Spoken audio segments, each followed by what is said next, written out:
नमस्कार साथियों। आज हमारे साथ मौजूद हैं डॉक्टर शमा कौल मैम। मैम, हम आपसे जानना चाहेंगे कि आज चर्चा हुई कश्मीरी निवासियों के बारे में, कश्मीरी पंडितों के बारे में, वहाँ पे जो हुए उनके साथ अत्याचार, उनके बारे में एक अच्छी चर्चा हुई और एक अच्छा सत्र रहा और काफ़ी विस्तृत रूप से उस पे आपने प्रकाश डाला। मैं चाहूँगा मैम आप भी उनकी संवेदनाओं के बारे में और जो भी साहित्य में अभी तक लिखा गया है या आगे लिखा जाना चाहिए या लिखा है उसके बारे में आप प्रकाश डालेंगे। रचिता के इस मंच को मेरा बहुत बहुत धन्यवाद। हमने जो वहाँ बोला, मैं फिर से इसको रिपीट करूँगी कि हम जो अब लोग अभियान, हमने जो साहित्य लिखा भी है, हमने हमने अपने लिए ही नहीं लिखा है, अपने से हम आपको साक्ष्य दे रहे हैं कि जिहाद कैसे सब कुछ निगलता है, जिहाद की कैसी एजेंडे होते हैं। तो लेकिन हमारा जो बड़ा ध्येय है वो इस देश को बचाने का है।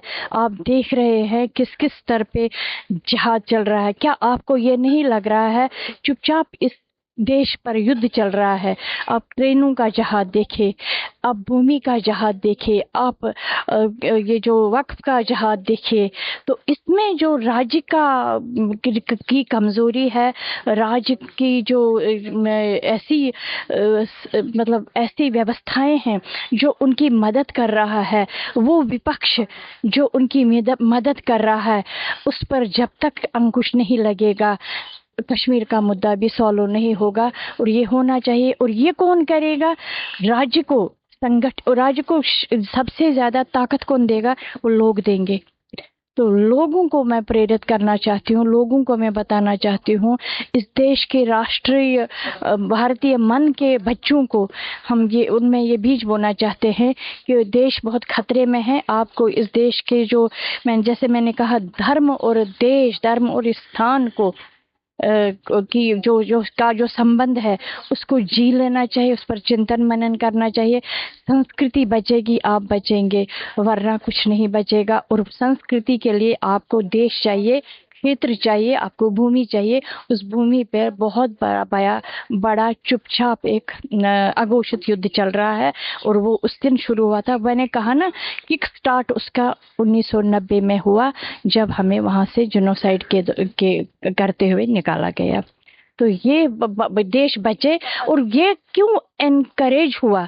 क्योंकि राज्य ने इसके विरुद्ध कोई काम नहीं किया। ये रुक सकता था, वहीं रुक सकता था अगर राज्य इस पर अंकुश करता। तो इसकी व्यवस्थाएं थी, लेकिन नहीं की एनेक्ट उन व्यवस्थाओं को। ये जानना चाहते हैं कि मुख्य रूप से अगर ये संस्कृति पर प्रहार है तो इसके मुख्य कारण क्या हो सकते हैं?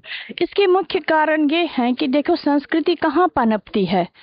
उसका क्षेत्र होता है ना, उसकी भूमि होती है जी। तो इसका मुख्य कारण ये है कि संस्कृति आपकी मिटाने के लिए उनका वो है। और अपना जो वो सारा कुछ जहाद है वो फैलाना चाहे, वो शरिया करना चाहते, वो अपने ढंग से इस देश को हड़पना चाहते हैं, आपके पूरे इतिहास को मिटाना चाहते हैं, आपके पूरे मानस को मिटाना चाहते हैं। एक हिसाब से अब जब सांस्कृतिक हत्या हो जाती है किसी देश की, तो वो देश ही मर जाता है।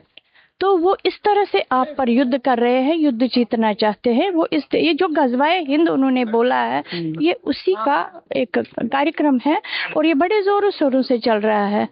माना कि इस समय का राज्य इसे मिटाना चाहता है, लेकिन ऐसे अवयव है, ऐसे उपकरण है जो उनके पक्ष में है, जो उन्हीं को साथ दे रहे हैं। और लोगों की जो नींद है, वो नींद से जाग नहीं रहे हैं। जब वो जागेंगे, उसमें बड़े सारे उपाय उन्होंने कर रखे हैं। वो उसमें सबसे बड़ा है जातिवाद। तो जातिवाद को हटाइए, एक हिंदू हो जाइए। देखिए, क्या मुसलमानों में भेदभाव नहीं है आपस में? वहाँ नहीं है लेकिन जब इस्लाम पर बात आती है, इस नाम पे वो एक हो जाते हैं। तो किसी न किसी बात पर एक हो जाइए और इकोसिस्टम बनाइए। उस इकोसिस्टम को भंग करने के लिए हमारे विपक्ष के पास एक से एक औजार है। और उसके लिए, उसको तोड़ने के लिए वो जहाद के साथ भी मिलता है, वामपंथियों के साथ भी मिलता है, हर उस शक्ति के साथ मिलता है जो शक्तियां इस भारत को तोड़ना चाहते हैं। ये बात मैम आपने बहुत अच्छी कही कि भारत में एक बहुत जो संकट की और समस्या की स्थिति है वो जातिवाद ने कर रखी है। जातिवाद ने हम हिंदुओं को भी तोड़ा है और हमारे बीच में एक अनकही दीवार सी खींच दी है, और इसका फायदा कहीं ना कहीं विपक्षी और विरोधी लोग उठाते हैं। कहीं ना कहीं नहीं, वही ले रहे हैं और उनको वो चाहिए। वरना देखिए ना, निर्लज्जता से कोई कहे कि जातिवादी जनगणना होनी, ये तो अपने आप में गाली है देश के लिए। तो ये कोई समझ ही नहीं रहा उनको, तो जो ये कहते हैं वो किस मुंह से कहते हैं? तो कोई उठकर बोलता ही नहीं कि जातिवादी जनगणना से क्या मतलब है। हम तो जन है, सब भारतीय जन है, सब एक है। जब आप हिंदू मुसलमान एकता कहते हैं तो जातिवादी एकता क्यों नहीं कहते? तो ये जो भारतीय मन को खंडित करना, भारतीय चेतना को खंडित करने का बहुत भयानक है उपाय, और इनका ये सफल हुआ है आज तक।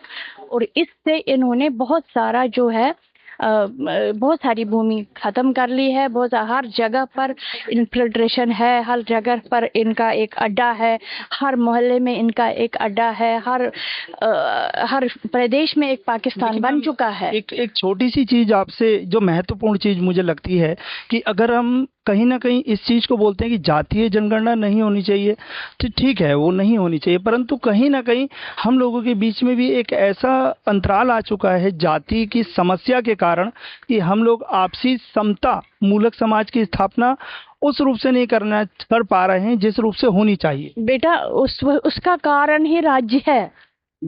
आप ये अच्छे से चिंतन करो, बहुत चिंतन की जरूरत है इस देश में लोगों बच्चों में होने की। उसके पीछे राज्य है।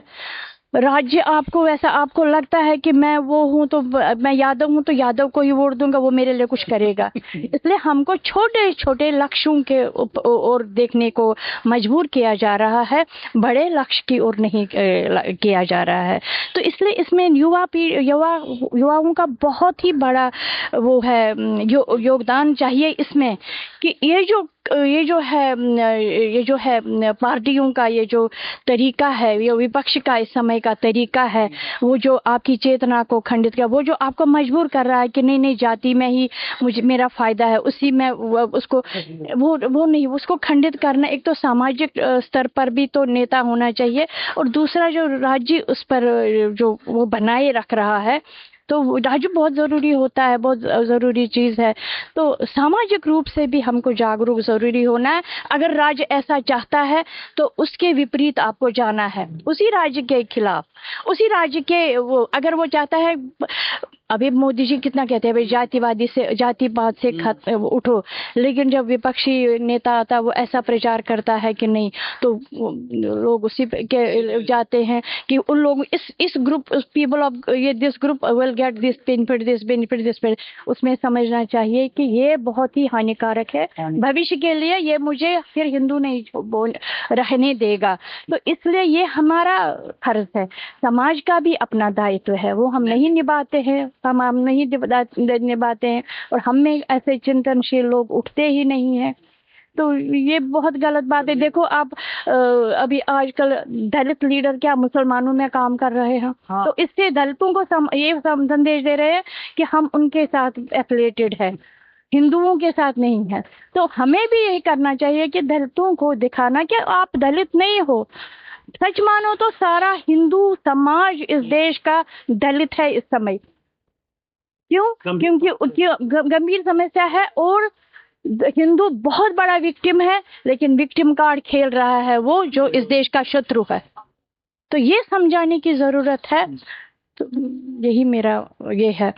बहुत बहुत मैम आपका आभार कि आपने अपना बहुमूल्य समय दिया, और बहुत अच्छा आपने बोला कि अभी जागरूकता की ज़रूरत है, जगने की ज़रूरत है, एक होने की ज़रूरत है, और एकता में ही सफलता है। बहुत बहुत धन्यवाद मैम।